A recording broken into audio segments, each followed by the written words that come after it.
a minha querida doutora Vera Ângelo, que já tratou com a gente aqui de tantos assuntos interessantes.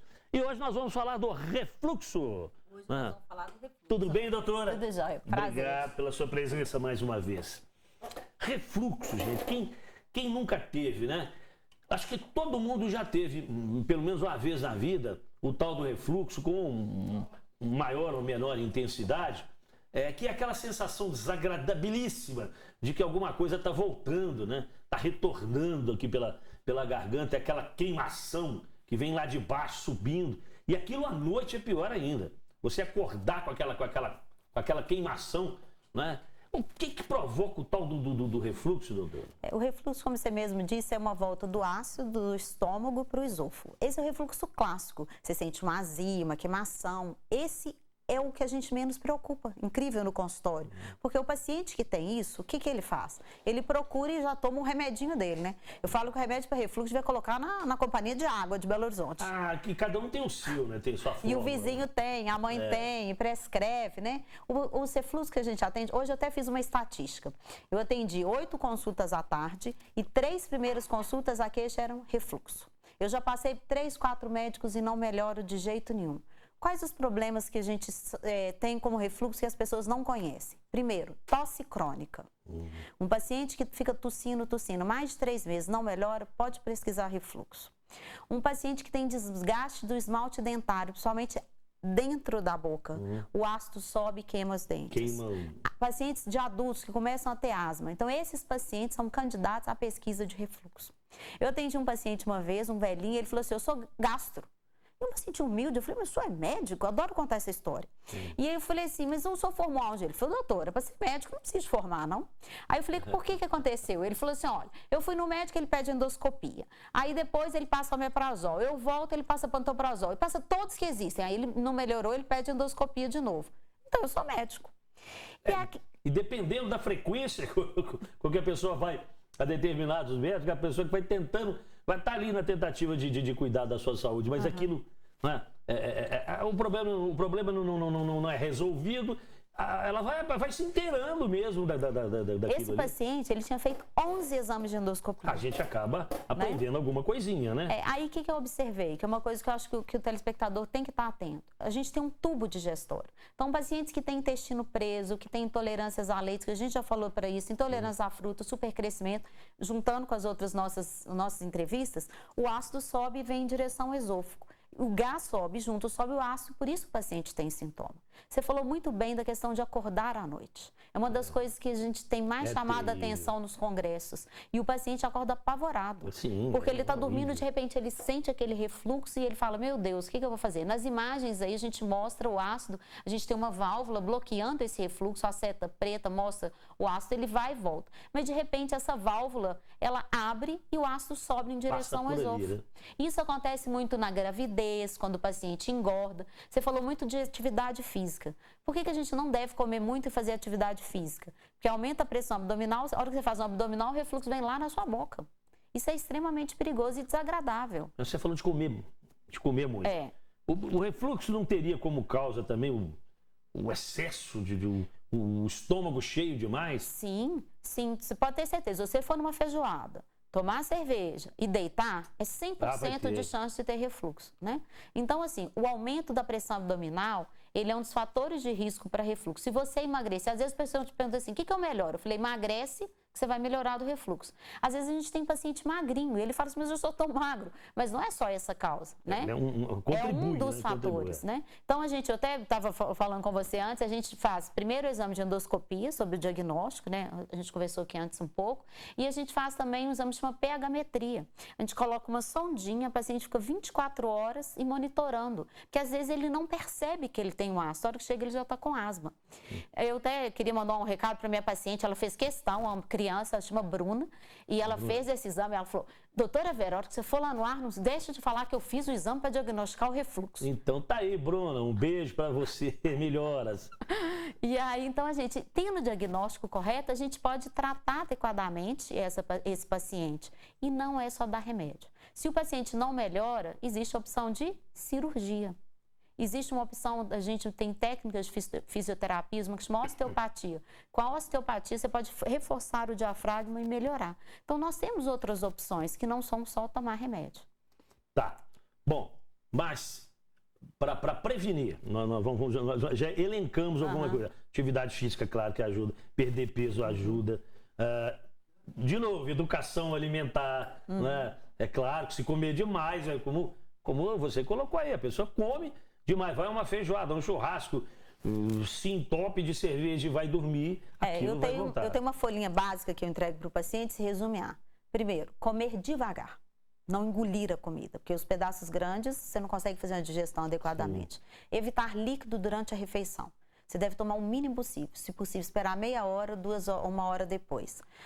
Evitar cerveja, café, coisas muito ácidas, pimenta, farinha. Farinha é terrível, porque ela faz como se fosse uma camada para subir no ácido por capilaridade.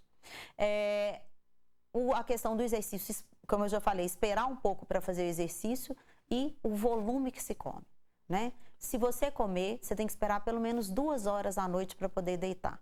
E tem pacientes que têm hérnias. Hérnia é uma dilatação do diafragma que sobe parte do estômago em direção aos tórax. Isso é um fator de risco. Aí o paciente, às vezes, tem que aguardar mais. Ok, nós estamos vendo ali uma foto bem clássica ali no estômago em chamas, né? Mas isso não tem a ver com azia. O refluxo e a azia são coisas diferentes. A azia é uma manifestação clínica do refluxo. Né? Então o paciente fala assim, eu estou sendo azia. Às vezes a gente pergunta assim, azia, queimação, pirose. O médico chama pirose de queimação. Azia é quando o ácido sobe em direção à garganta, a queimação. Quando você sente o líquido voltando, é refluxo. Tá? Quando está queimando só no estômago, é azia. Aí é queimação. A queimação. É queimação. A pirose.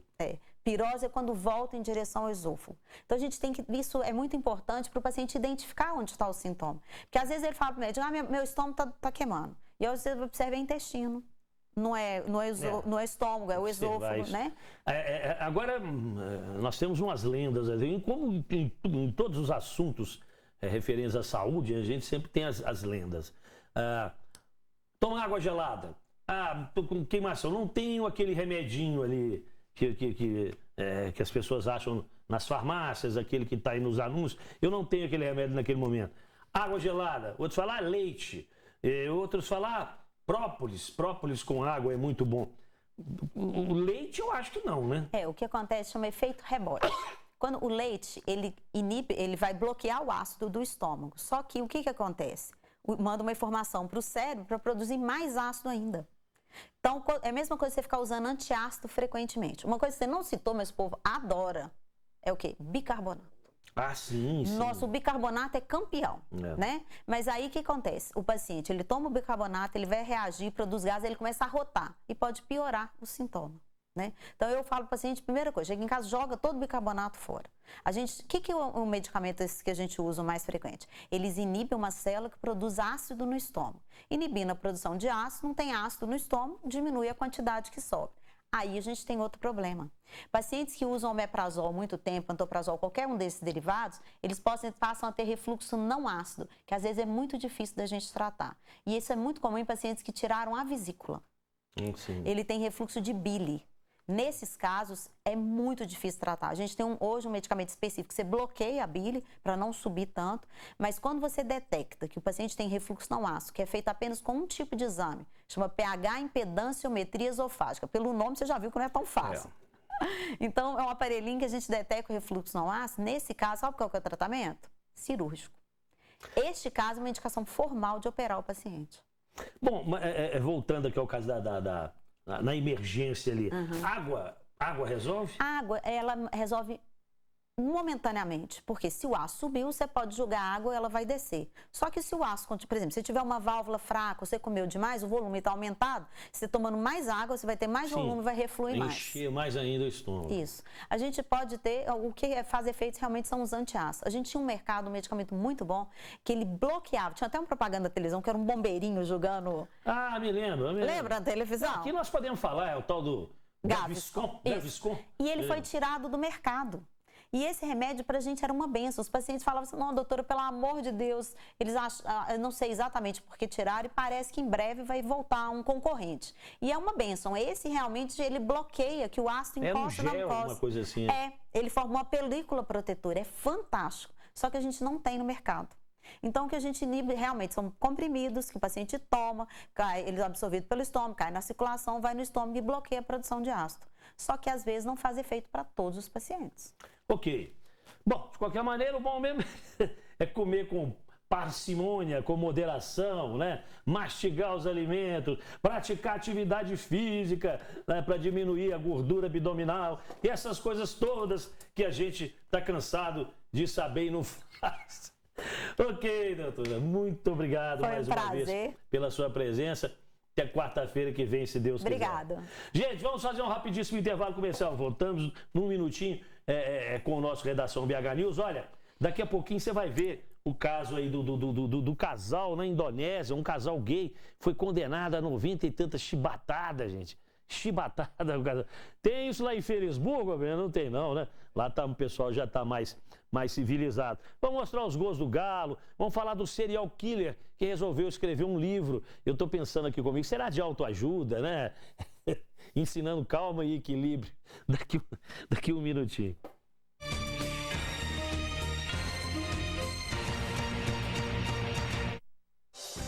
Raja Aluguel de Veículos. Mais de 20 anos fazendo locação inteligente para BH e toda a região. Ampla e variada frota de veículos novos que